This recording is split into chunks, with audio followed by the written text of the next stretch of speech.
Well, hello everyone.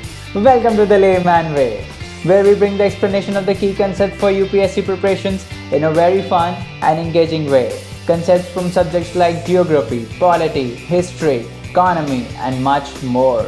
And guys, we are trying to create a big impact by providing quality education, and you can be a part of this beautiful journey by doing just 3 things: liking the videos, subscribing to the channel, and recommending the video to your friends. Alright guys, if you want to view the full course, you can always go on the I button in the top right corner and view our full playlist. And if you are following this course, do not forget to leave a comment down below to share your progress with others so that we can motivate one another. And let's get started. So guys, welcome to the course. तो चलिए आज science और take के current affairs start करेंगे last 1 year के। पिछले lecture में हमने एनवायरनमेंट को ख़त्म कर दिया था, तो चलिए जल्दी से आगे बढ़ते हैं और देखते हैं क्या क्या न्यूज़ में था। तो सबसे पहले हम बात करते हैं डीएनए टेक्नोलॉजी की। तो डीएनए टेक्नोलॉजी डिस्कस करने से पहले हम बेसिक से डिस्कस करते हैं कि आरएनए क्या होता है और डीएनए क्या होता है। तो RNA is basically ribonucleic acid, है ना, और DNA is basically deoxy ribonucleic acid. अब आरएनए में क्या होता है, ये सिंगल स्ट्रैंड होता है। ये देखो आप, सिंगल ऐसे हेलिकल टाइप का स्ट्रक्चर है और उसमें क्या होते हैं, उसमें न्यूक्लियो बेसिस अटैच्ड होते हैं। ये जो देख रहे हो आप ना, ये these are called nucleobases. अब ये nucleobases basically organic compounds होते हैं। अब आरएनए में क्या होते हैं, 4 होते हैं। ये डीएनए में भी 4 होते हैं बट थोड़ा डिफरेंस होता है। एक ये हो गया, दूसरा ये हो गया, तीसरा ये हो गया और चौथा ये हो गया, है ना। 4 न्यूक्लियो बेसिस होते हैं स्ट्रैंड्स में, ठीक है। तो एक होता है साइटोसिन, ठीक है, दूसरा होता है ग्वाइनिन, तीसरा होता है एडिनिन और चौथा होता है यूरेसिल। तो ये आपको याद रखना है, CG, है ना, CG, A और U, ठीक है। तो CG, A और U इस टाइप के स्ट्रैंड्स होते हैं आरएनए में, ऐसे करके बॉन्ड होते हैं इसमें 4, CG, A और U, ठीक है। अब क्या होता है, ये सिंगल स्ट्रैंड है, ठीक है। RNA is a single strand, ये देख रहे हो आप, सिंगल स्ट्रैंड है। डीएनए क्या होता है, जब ये 2 स्ट्रैंड आपस में जुड़ जाते हैं। अब मान लो एक और स्ट्रैंड आ गया इधर से ऐसे करके, ठीक है, ऐसे करके एक और स्ट्रैंड आ गया इधर से, है ना, ऐसे करके आ गया स्ट्रैंड। अब क्या होगा, ये जो टीथ है ना, ये जो टीथ देख रहे हो, जो न्यूक्लियो बेसिस है, इसके भी न्यूक्लियो बेसिस होंगे। इधर से आएगा, इधर से आएगा, इधर से आएगा, इधर से आएगा, तो ये दोनों आपस में क्या होते हैं, बॉन्ड हो जाते हैं, ठीक है। ये दोनों ऐसे करके बॉन्ड हो जाते हैं, ठीक है। अब डिफरेंस ये है, डिफरेंस इसमें क्या है कि आरएनए में जो हमारे न्यूक्लियो बेसिस होते हैं उसमें क्या क्या होता है, साइटोसिन, गुआनिन, एडेनाइन और यूरेसिल। तो आपको याद रखना है CGAU, ठीक है, CGAU। बट जो डीएनए होता है उसमें एक डिफरेंस होता है, जो ये यूरेसिल है, ये यूरेसिल डीएनए में नहीं होता है, उसकी जगह क्या होता है, थाइमाइन होता है। तो बस एक ही डिफरेंस है डीएनए की न्यूक्लियो बेसिस में, जो कि है यूरेसिल की जगह थाइमाइन होता है यहाँ पे, ठीक है। ये आपको याद रखना है। तो अगर आप इसका स्ट्रक्चर देखोगे यूरेसिल का, तो यहाँ पे कोई बॉन्ड नहीं है, यहाँ पे आपका CH2 है ना। तो इसमें क्या होता है, डीएनए में बेसिकली एक हाइड्रोक्सिल ग्रुप कम होता है ना, आरएनए के कंपैरिजन में। हाइड्रोक्सिल मतलब OH ग्रुप कम होता है, ठीक है। अभी क्या होता है, अब डीएनए हम बोलते हैं ना कि डीएनए बहुत सारे, अभी आगे हम पढ़ेंगे जीनोम सीक्वेंसिंग वगैरह। तो इसमें आप देखोगे कि जैसे ये CGA और आपका यहाँ पे T आ रहा है ना, थाइमाइन आ रहा है। अब यहाँ पे भी ऐसे होगा, CGA और T, बट ये ऑर्डर, जो ये ऑर्डर होता है ना, पहले C आएगा, G आएगा, A आएगा, T आएगा, ये चेंज होता रहता है। ऐसा नहीं है कि C के सामने C आएगा, ऐसा भी हो सकता है G आ जाए, ऐसा भी हो सकता है A आ जाए। तो ऐसे डिफरेंट डीएनए मॉलिक्यूल्स बनते हैं हमारे, ठीक है। इतना समझ में आ गया। तो सबसे पहले साइटोसिन, गुआनिन, एडेनाइन और यूरेसिल होते हैं आरएनए में, और डीएनए में एक डिफरेंस होता है, यूरेसिल की जगह थाइमाइन आ जाता है, ठीक है। अब हम बात करते हैं कि ये जो डीएनए टेक्नोलॉजी है, जिसमें हम डीएनए का यूज़ होता है, वो बेसिकली कहाँ कहाँ यूज़ हो सकती है। तो सबसे पहले जस्टिस डिलीवरी में यूज़ हो सकती है ना। जब मान लो क्राइम सीन होता है ना, जहाँ पे क्राइम होता है, वहाँ से हम ब्लड सैंपल्स निकालते हैं, फिर हम क्राइम जो हमें सस्पेक्ट्स होते हैं हमारे कि भाई इसने किया होगा, उसके ब्लड सैंपल्स लेते हैं और फिर उनके डीएनए को मैच करते हैं, है ना, कि डीएनए सेम है कि नहीं। तो वहाँ पे यूज़ हो सकती है।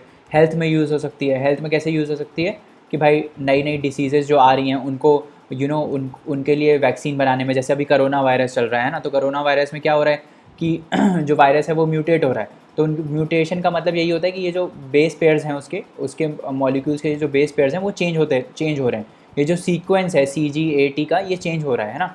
तो हम क्या कर सकते हैं, डीएनए को हम एनालाइज करके हम ये बेस पेयर, हम ये कनेक्शंस निकाल सकते हैं कि C किससे बॉन्डेड है ना, G किससे बॉन्डेड है, और फिर उसके जैसे हमें बेस पेयर पता चल जाता है ना, उससे फिर हम क्या करते हैं, उससे हम नई वैक्सीन्स बना सकते हैं। बेसिकली डिसीज़ को डायग्नोज करने में काम आ सकता है ये, ठीक है।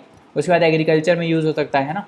जो हमारी जीएम क्रॉप्स होती हैं, जो जेनेटिकली मॉडिफाइड क्रॉप्स होती हैं, उसमें हम क्या करते हैं, इन जीन्स को मॉडिफाई करते हैं, है ना, इनके बेस पेयर को चेंज करते हैं ताकि वो पेस्ट रेजिस्टेंट बन पाए, है ना। इस टाइप से होता है ना, जैसे बीटी कॉटन, बीटी ब्रिंजल आता है ना, तो यहाँ सब यूज़ हो सकता है। फिर इंडस्ट्रीज़ में केमिकल कंपाउंड्स बनाने में भी इनका यूज़ आता है, ठीक है। अब हम आरएनए और डीएनए में डिफरेंस देख लेते हैं कि आरएनए और डीएनए में डिफरेंस क्या होता है। तो बेसिक डिफरेंस देखेंगे, ज़्यादा अंदर घुस के नहीं देखेंगे, ठीक है। तो आरएनए क्या करता है, बेसिकली जेनेटिक इन्फॉर्मेशन को, है ना, क्या करता है, कन्वर्ट करता है जो डीएनए में जेनेटिक इन्फॉर्मेशन होती है। तो जैसे आपके पेरेंट्स, जैसे आप ऑफस्प्रिंग होती है ना, ऑफस्प्रिंग में क्या होता है, क्रोमोसोम का ट्रांसफ़र होता है ना, जो पेरेंट्स से क्रोमोसोम्स जो होते हैं वो अपने ऑफस्प्रिंग में जाते हैं। तो ये जो जेनेटिक कोड का ट्रांसफ़र होता है, ये जो जेनेटिक इन्फॉर्मेशन का ट्रांसफ़र होता है वो डीएनए के थ्रू ही होता है ना, उसमें सब इन्फॉर्मेशन होती है। तो बेसिकली आरएनए क्या करता है, आरएनए बेसिकली इसको कन्वर्ट करता है किसमें, प्रोटीन्स में।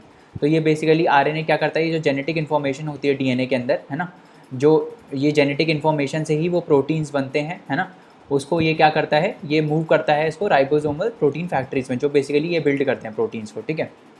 जबकि डीएनए क्या करता है, डीएनए इस जो इन्फॉर्मेशन है उसको रेप्लिकेट करता है और स्टोर करता है। तो जेनेटिक इन्फॉर्मेशन का स्टोरेज कहाँ होता है, डीएनए में। तो basically DNA is a blueprint of all genetic information contain with in an organism. तो जितनी भी जेनेटिक इन्फॉर्मेशन होती है, तभी तो हम डीएनए को एनालिसिस करते हैं ना। जब भी हमें क्राइम का पता लगाना होता है तो हम डीएनए का एनालिसिस करते हैं, ताकि हमको एकदम एग्जैक्ट पता चल जाए कि जो ब्लड सैंपल में जीन्स थे और यहाँ पे जो जेनेटिक इन्फॉर्मेशन है वो सेम है ना। तो ये हेरिडेटरी मटेरियल होता है ना, ह्यूमंस टू ह्यूमंस पास होता है, मतलब ऑफ स्प्रिंग्स में पास होता है, आपके पेरेंट्स से आपको पास हुआ होगा, है ना। हम बोलते हैं ना, यार देखो इसका नाक इसके पापा जैसा है, इसके मुंह इसकी मम्मी जैसा है। तो ये सब कहाँ से आता है, ये सब डीएनए से ही आता है, मतलब जो ट्रांसफ़र हुआ है आपको क्रोमोसोम, उसमें जेनेटिक मटेरियल आपके पेरेंट्स का स्टोर था और वही कैरेक्टरिस्टिक आपको इम्पार्ट हुआ है, ठीक है। तो ये होता है, ये दोनों में डिफरेंस है। दूसरा, एक तो बता ही दिया था कि आरएनए जो होता है वो एक स्ट्रैंड का होता है, जबकि डीएनए में 2 स्ट्रैंड्स होते हैं, ठीक है। आरएनए में राइबोस शुगर मॉलिक्यूल्स होते हैं जिसमें हाइड्रोक्सिल मॉडिफिकेशन नहीं हो। जैसे डीऑक्सी राइबो में क्या होता है, डीऑक्सी राइबो में हमने देखा था कि एक हाइड्रोक्सिल कम होता है एज़ कम्पेयर टू आरएनए। जबकि आरएनए में क्या होता है, it contains ribose sugar molecules without the hydroxyl modifications of deoxy ribose. तो इसमें कोई हाइड्रोक्सिल मॉडिफिकेशन नहीं होता, इसमें मॉडिफिकेशन होता है, एक कम हो जाता है हाइड्रोक्सिल ग्रुप, ठीक है। तो नाम से ही पता चल रहा है, राइबो और डीऑक्सी राइबो, तो इसमें ऑक्सी पार्ट हट जाता है ना, तो इसीलिए उसको डीऑक्सी राइबो बोलते हैं। इसमें हमने देखा था कि न्यूक्लियो बेसिस में एक डिफरेंस होता है, यहाँ पे यूरेसिल होता है और यहाँ पे थाइमाइन होता है ना। फिर आरएनए फॉर्म्स है न्यूक्लियस और डीएनए जो है न्यूक्लियस का पार्ट होता है ना। उसके बाद डीएनए माइटोकॉन्ड्रिया में भी होता है ना। उसके बाद आरएनए जो है वो ज़्यादा रेजिस्टेंट होता है, जो यूवी लाइट आती है ना, तो यूवी लाइट इसको जल्दी से डैमेज नहीं कर पाती है, बट डीएनए को ज़्यादा जल्दी से डैमेज कर पाती है ना, डीएनए को ज़्यादा जल्दी से तोड़ देती है। अब उसके बाद आगे बढ़ते हैं, DNA technology use and application regulation bill. हम इसीलिए ये सब डिस्कस कर रहे थे क्योंकि ये बिल आया है हमारा, है ना, DNA technology use and application regulation bill. तो इसमें बेसिकली क्या है, डीएनए टेक्नोलॉजी को रेगुलेशंस पे कुछ कुछ प्रोविजंस आए हैं कि भाई डीएनए टेक्नोलॉजी का हम यूज़ क्या कर सकते हैं कि इंडिविजुअल की आइडेंटिटी बताने में यूज़ कर सकते हैं हम उसको, ठीक है। To establish the identity of certain person including offenders, victim, suspects and under trials. तो जिसने भी क्राइम किया है उसका आइडेंटिटी निकालने में हम यूज़ कर सकते हैं, विक्टिम्स का आइडेंटिटी निकालने में हम यूज़ कर सकते हैं, ठीक है। वही ब्लड सैंपल के थ्रू जो एनालिसिस होता है ना, उसके थ्रू हम ये प्रोविज़न आया है, ठीक है। उसके बाद DNA testing is only allowed in DNA testing is allowed only in respect of matters listed in schedule to the bill like offences under Indian penal code, civil matters, paternity suits for establishment of individual and identity. तो basically क्या हुआ है, इस bill में कुछ कुछ provisions लिख दिए हैं कि इसी प्रोविज़न के लिए बेसिकली हम डीएनए टेक्नोलॉजी का यूज़ कर सकते हैं, इसके अलावा हम यूज़ नहीं कर सकते। तो बस यही बोल रहा है। डीएनए अगर हमको किसी का किसी भी इंडिविजुअल का हमको डीएनए लेना है तो उसका कंसेंट लेना पड़ेगा, ठीक है। ये हो गया एक। और उसके बाद एक हम national DNA data bank establish करेंगे जिसमें सारा इन्फॉर्मेशन होगा, है ना। रीजनल डीएनए बैंक से इस्टेब्लिश करेंगे, डीएनए रेगुलेटरी बोर्ड इस्टेब्लिश करेंगे, तो उसमें सारी इन्फॉर्मेशन होगी इससे रिलेटेड, ठीक है। ये हो गया। उसके बाद हम आगे बढ़ते हैं और एमआरएनए वैक्सीन की बात करते हैं। तो एमआरएनए वैक्सीन क्या है, एमआरएनए होता क्या है, मैसेंजर आरएनए, ठीक है। तो मैसेंजर आरएनए होता क्या है, क्या किस चीज़ का मैसेंजर होता है बेसिकली। तो ये मैसेंजर आरएनए बेसिकली क्या करता है, ये जेनेटिक कोड जो होता है ना हमारा, जैसे कि हमने अभी बताया था ना आपको कि सी साइटोसिन गुआनिन के साथ बॉन्डेड है, फिर यहाँ वाला स्ट्रैंड इसके साथ बॉन्डेड है ए के साथ, तो ये जेनेटिक इन्फॉर्मेशन होती है। जो ये आपका कोड होता है ना, वो एक जेनेटिक कोड होता है बेसिकली, कैसे आपका DNA सीक्वेंस्ड है। तो अब उस कोड का जो पोर्शन होता है ना, उसको ये कॉपी करता है बेसिकली। तो mRNA क्या करता है, ये जेनेटिक कोड को DNA किससे कॉपी करता है, ठीक है। इस प्रोसेस को हम क्या बोलते हैं, ट्रांसक्रिप्शन, ठीक है। और इसको फिर ये ट्रांसपोर्ट करता है राइबोसोम में, फिर राइबोसोम जाके प्रोटीन बनाते हैं। समझ में आ रहा है, इसी कोड के प्रोटीन बनाते हैं। तो होता क्या है बेसिकली, mRNA करता क्या है, mRNA बेसिकली क्या करता है, मैसेंजर है ना, दूत है अपना। मैसेंजर आरएनए क्या करता है बेसिकली, ये जो जेनेटिक कोड होता है, जो भी ये कोड है ना, उसको कॉपी करता है ना, कंट्रोल C करता है, कॉपी करता है, फिर वहाँ से जाके ये राइबोसोम में इसको ट्रांसफ़र करता है। तो राइबोसोम क्या होता है, इसी जेनेटिक कोड के थ्रू अपने प्रोटीन्स बनाते हैं, उसी टाइप के प्रोटीन्स बनाते हैं, ठीक है। तो ये काम है मैसेंजर आरएनए का। अब ये न्यूज़ में इसलिए था क्योंकि mRNA वैक्सीन जो इंडिया में डेवलप हुई है, उसको DGCI ने अप्रूवल दे दिया था ह्यूमन ट्रायल के लिए। अब वैक्सीन जो है वो, अब हम डिफरेंस देख लेते हैं कि ये जो mRNA वैक्सीन है ना, और जो कन्वेंशनल वैक्सीन्स होती हैं उनमें क्या डिफरेंस होता है, ठीक है। तो देखो, पहले हम डिफरेंस देख लेते हैं, फिर आगे बात करते हैं। तो कन्वेंशनल और जीन बेस्ड वैक्सीन्स में डिफरेंस क्या होता है, इसमें बेसिकली क्या होता है कि अब इसमें mRNA क्या कर रहा है, mRNA आपका सीक्वेंस को कॉपी कर रहा है ना, mRNA आपका जो भी ये जेनेटिक कोड है उसको कॉपी कर रहा है। तो जो वायरस आ रहा है, जैसे कोरोना वायरस है ना, कोरोना वायरस का भी कोई पर्टिकुलर जेनेटिक कोड है, उसके भी DNA का कुछ पर्टिकुलर जेनेटिक कोड है ना। तो ये क्या करता है, ये mRNA वैक्सीन क्या करता है, उस कोड को कॉपी करता है, वो जो वायरस का कोड है ना, उसको कॉपी करता है, और उसी वायरस के कोड को ये कहाँ ले जाता है, राइबोसोम में। फिर राइबोसोम क्या करता है, वो प्रोटीन प्रोड्यूस करता है। तो इससे क्या हो रहा है, इससे हमने एक्चुअली लाइव वायरस को इंट्रोड्यूस नहीं किया है बॉडी में, है ना। कन्वेंशनल वैक्सीन जो होती हैं उनमें क्या होता है कि लाइव वायरस होता है। लाइव वायरस मतलब बहुत ही वीकेंड होता है, बट वायरस होता है उसमें, मतलब जो भी वैक्सीन लगती है उसमें कोरोना वायरस होगा, ठीक है, कोरोना वायरस होगा, बट वो बहुत ही क्या बोलते हैं, बहुत ही वीक होगा, इतना होगा कि आपको उससे कोई इफेक्ट नहीं होगा। और ऐसा वायरस होगा, या फिर डेड वायरस भी हो सकता है ना। तो इससे क्या होता है बेसिकली, जब वो वायरस बॉडी में इंट्रोड्यूस होता है तो बॉडी उसको रिकॉग्नाइज करती है और उसके अगेंस्ट प्रोटीन्स बनाती है और एंटीबॉडीज़ बनाती है बेसिकली, ताकि इम्यून सिस्टम बढ़ पाए, इम्यून सिस्टम हमारा अच्छा हो पाए उस वायरस को रिलेटेड। तो ये काम करती हैं अपनी कन्वेंशनल वैक्सीन, ठीक है। It exposes the body to proteins made by virus और bacteria and are often made by using weakened और इनएक्टिव वायरस, है ना। तो इनएक्टिव होता है या बहुत ही वीकेंड होता है, तो उससे क्या होता है, बॉडी अपना एंटीबॉडीज जनरेट करती है।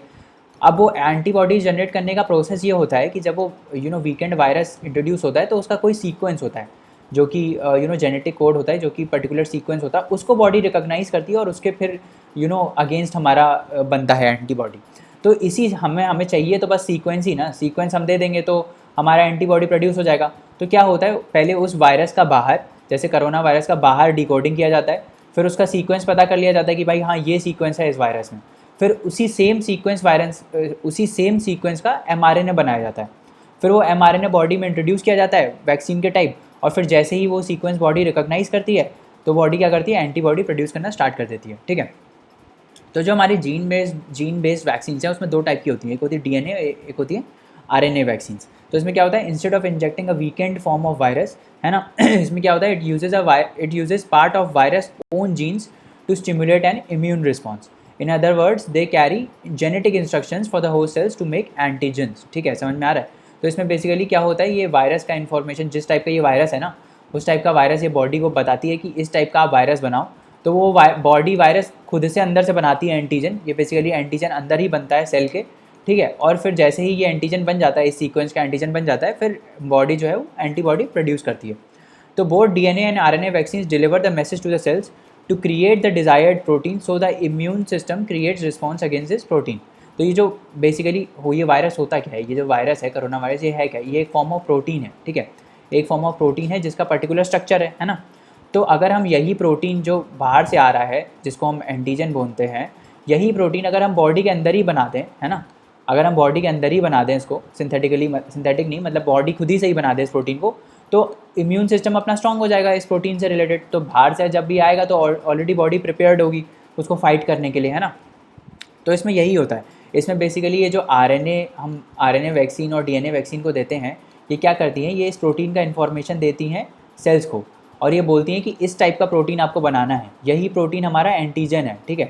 तो ये जब बॉडी के अंदर बन जाता है, तो क्या होता है कि फिर इम्यून सिस्टम आता है, इम्यून सिस्टम बेसिकली अपना काम करता है और एंटीबॉडीज़ बनाता है, ठीक है। तो यही है बेसिकली अपना DNA RNA gene based vaccines.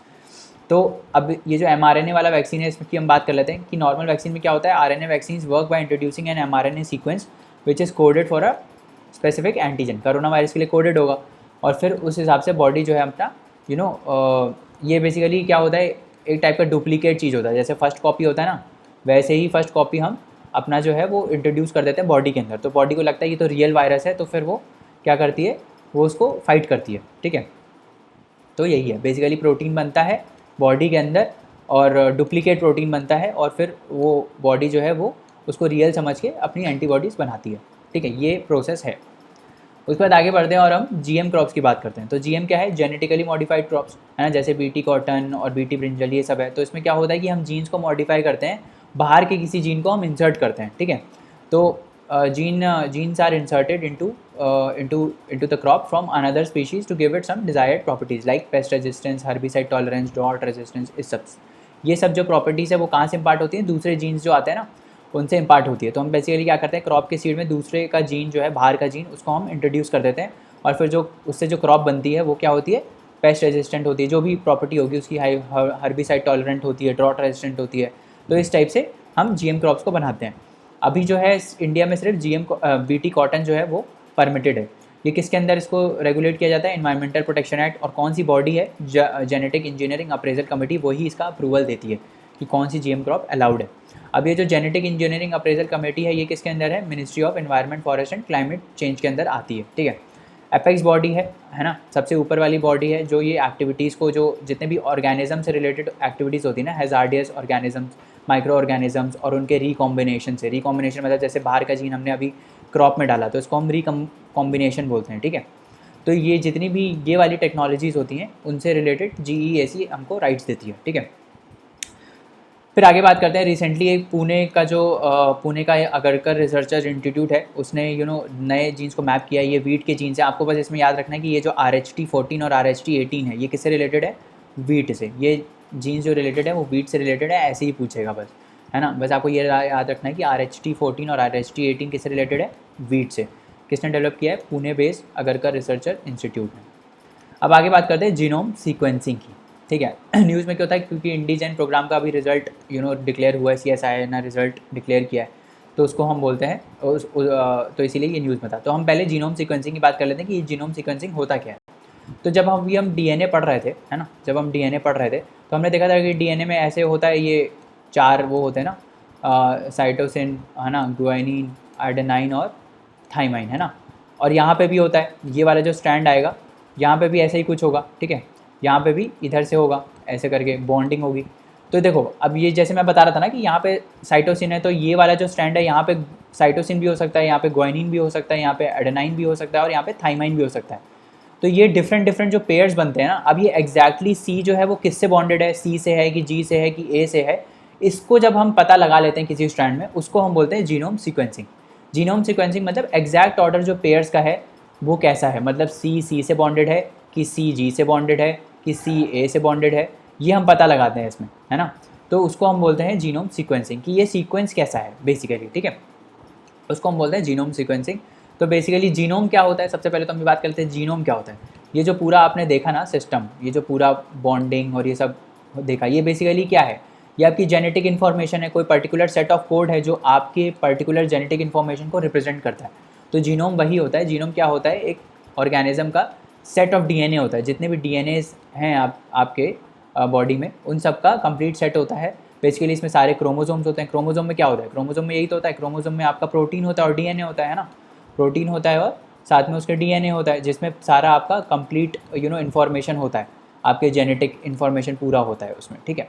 तो इसमें जीनोम बेसिकली यही होता है, ठीक है। उसके बाद हम बात करते हैं इंडिजन प्रोग्राम की। तो ये इंडिजन प्रोग्राम क्या है, इंडी मतलब इंडियंस, जेन मतलब जेनेटिक इन्फॉर्मेशन। तो बेसिकली इंडियंस की जेनेटिक इन्फॉर्मेशन को मैप करने के लिए ये इंडिजन प्रोग्राम लॉन्च किया था, ठीक है। तो इसमें क्या है कि हम 1000 लोगों का क्या करेंगे, 1000 लोगों का DNA लेंगे, उनके जीन्स को हम मैप करेंगे, बस यही है। डिफरेंट वेराइटीज़ और इतने ग्रुप से हम लेंगे और उसको हम मैप करेंगे। फंड कौन कर रहा है, CSIR फंड कर रही है इसको, ठीक है। CSIR किसके अंदर आती है, अपनी Ministry of Science and Tech के अंदर आती है, ठीक है। Council of Scientific and Industrial Research, ठीक है, किसके अंदर आती है, साइंस एंड टेक के अंदर आती है, ध्यान रखना। इसमें हमने 1000 इंडियंस का बेसिकली मैप किया है जीन्स, ठीक है। अब इसका रिजल्ट क्या आया है, इसमें रिजल्ट ये आया कि 32% जो जीन्स हैं वो मतलब यूनिक है ना, अलग अलग मतलब सेम नहीं है, 32% जो है वो यूनिक है as compare to global genomes. तो ग्लोबली अगर हम कंपेयर करें तो 32% यूनिक जीन्स इंडियंस में है। फिर एक हम आगे बात करते हैं जीनोम इंडिया प्रोजेक्ट की। तो जीनोम इंडिया प्रोजेक्ट भी यही है कि भाई इंडियंस की जीन मैपिंग हम करेंगे, इसमें हम 10,000 सैम्पल्स को लेंगे, ठीक है। उसके बाद हम फर्स्ट फेज़ में बेसिकली 10,000 सैम्पल्स को लेंगे और फिर बाद में हम उसको बढ़ाते रहेंगे ताकि हम जो ये जीन्स की जो इंडियंस की जीन्स की इन्फॉर्मेशन है उसको हम ले पाएँ। अब इससे बेनिफिट क्या होगा, हम क्यों ये कर रहे हैं कि हम जीन्स की इंडियंस के जीन्स की इन्फॉर्मेशन ले रहे हैं, क्योंकि भाई इससे बेटर टारगेटेड ड्रग डिलीवरी हो पाएगी, है ना, बेटर डिसीज़ डायग्नोसिस हो पाएगा। जैसे हमने देखा था ना कि कुछ कुछ एशिया एंडेमिक डिसीज़ हैं, ठीक है, उनसे लड़ने के लिए हम जो है हम पहले से ही रिसर्च कर पाएंगे, ठीक है। तो ये सब यही मकसद है जीनोम इंडिया प्रोजेक्ट का। किसके अंडर आता है, department of biotechnology, ministry of Science and technology के अंदर ये आता है। फिर अगर हम आगे बढ़ते हैं और बायो पेस्टिसाइड्स की बात करते हैं, तो बायो है और पेस्टिसाइड है। पेस्टिसाइड क्या होता है, जो एग्रीकल्चर में यूज़ होता है ना, मतलब वीड्स को हटाने के लिए या फिर पेस्ट को हटाने के लिए, यही सब होता है। पेस्टिसाइड क्या होता है, पेस्ट हटाने के लिए यूज़ होता है। बायो मतलब क्या हो गया, कोई लिविंग चीज़ है, कोई माइक्रो ऑर्गेनिज्म है ना। तो बेसिकली ये वाले जो पेस्टिसाइड, वैसे नॉर्मल पेस्टिसाइड किससे केमिकल बने होते हैं ना, केमिकल से बने होते हैं ना, केमिकल पेस्टिसाइड्स होते हैं जो अभी यूज़ होते हैं।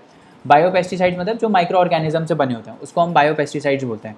जैसे कि आपका जीएम क्रॉप्स हो गई ना, तो जीएम क्रॉप्स एक टाइप का बायो पेस्टिसाइड ही है। उसमें क्या होता है, बीटी कॉटन जैसे, बीटी कॉटन, हाँ बीटी कॉटन एग्जाम्पल अच्छा है। बीटी कॉटन में क्या होता है, बीटी कॉटन में ये जो बी होता है इसका क्या मतलब होता है, B is Bacillus thuringiensis. Bacillus thuringiensis is basically a bacteria जो क्या करता है, जो इस कॉटन को पेस्ट रेजिस्टेंट बनाता है ना। तो ये एक टाइप का बायो पेस्टिसाइड की तरह एक्ट कर रहा है। इससे क्या हो रहा है, जब हम इस जीन को यूज़ कर रहे हैं, इससे क्या हो रहा है, हमारी जो कॉटन है, जो हमारी जो कॉटन होगी वो पेस्ट रेजिस्टेंट होगी, है ना, यही है। तो बेसिकली बायो पेस्टिसाइड ऐसे ही होते हैं, ठीक है। तो biopesticides are formulation formed of active ingredients based on microorganisms, ठीक है, such as bacteria, viruses, fungi, nematodes, है ना, naturally occurring substances, plant extracts भी होते हैं इसमें, ठीक है। तो जितना भी बायो लिविंग चीज़ से रिलेटेड है वो सारा जब हम यूज़ करते हैं पेस्टिसाइड को बनाने में, तो उसको हम बोलते हैं बायो पेस्टिसाइड। अब क्यों हम इसके पीछे पड़ रहे हैं, क्यों पड़ रहे हैं इसके पीछे, क्योंकि एडवांटेज इसका क्या है कि देखो, जो नॉर्मल पेस्टिसाइड होते हैं वो केमिकल वाले होते हैं ना। अब केमिकल जब हम यूज़ करते हैं तो भाई सॉइल भी हमारा ख़राब होता है, ये सब बाकी चीज़ें भी ख़राब होती हैं, सिर्फ पेस्ट नहीं हटता है, उसके साथ साथ बाकी इन्वायरमेंट भी ख़राब होता है, फिर वो रिवर में चले जाते हैं, रिवर को पॉल्यूट करते हैं, है ना। बट बायो पेस्टिसाइड क्या होता है, बायो पेस्टिसाइड टारगेटेड डिलीवरी करते हैं, मतलब अगर पेस्ट को हटाना है तो बस पेस्ट को ही हटाएंगे, ये बाकी इन्वायरमेंट को ख़राब नहीं करते हैं, है ना।